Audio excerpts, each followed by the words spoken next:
আসসালামু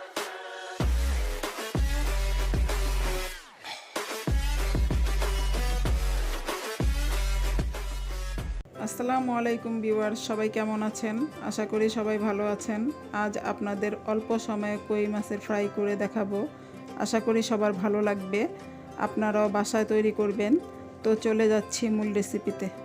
তো এখানে আমি 4 পিস মাছ নিয়েছি, ধুয়ে পরিষ্কার করে নিয়েছি। এখন এর মধ্যে আমি লবণ দিয়ে দেব পরিমাণ মতো। তো হলুদের গুঁড়া নিয়েছি হাফ টিস্পুনের থেকে কম, মরিচের গুঁড়া হাফ টিস্পুনের থেকে কম, আদা পাউডার নিয়েছি হাফ টিস্পুন থেকে কম, রসুন পাউডার নিয়েছি, আর নিয়েছি সামান্য পরিমাণ জিরা। এখন আমি ভালো করে মেখে নেব, এপিট ওপিট করে ভালো করে মেখে নেব। তো হয়ে গেছে আমার মাখা। এখানে নিয়েছি পেঁয়াজ 1 কাপ, এর মধ্যে হলুদের গুঁড়া, মরিচের গুঁড়া, ধনিয়ার গুঁড়া আর আদা পাউডার দিয়েছি একটু, জিরার গুঁড়া দিয়েছি একটু, লবণ পরিমাণ মতো দিয়ে ভালো করে মেখে নেব। পেঁয়াজের সাথে মশলা ভালো করে মাখিয়ে নিলে পেঁয়াজটা ভালো লাগে খেতে। তো একটা প্যান নিয়ে নিলাম, এর মধ্যে পরিমাণ মতো তেল দিয়ে দেব।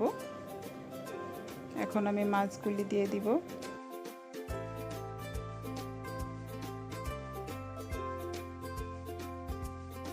মাছগুলি দেওয়া হয়ে গেছে আমার, এখন অপেক্ষা করব। তো হয়ে গেছে আমার এক পিঠ, আমি উল্টিয়ে দিলাম।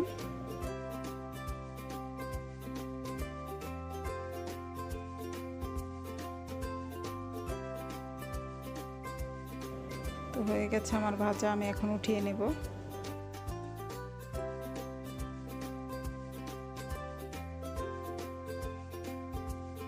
এর মধ্যে আমি পেঁয়াজগুলি দিয়ে দেব, পেঁয়াজগুলি দিয়ে ভালো করে ভেজে নেব।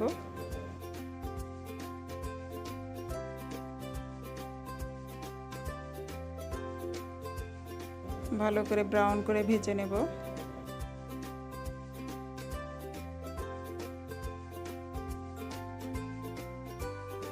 তো হয়ে গেছে আমার পেঁয়াজ ভাজা, এখন আমি এর মধ্যে মাছগুলি দিয়ে দেব। মাছগুলি দিয়ে একটু নাড়াচাড়া করে নেব।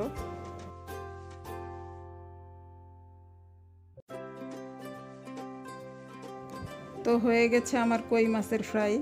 আপনারা চাইলে এভাবে বাসায় তৈরি করতে পারেন। আশা করি আপনাদের এই ভিডিওটি ভালো লেগেছে।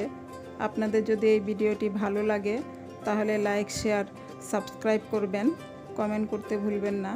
আমি আবার একটি নতুন ভিডিও নিয়ে হাজির হব। ওই পর্যন্ত সবাই ভালো থাকবেন। আল্লাহ হাফেজ।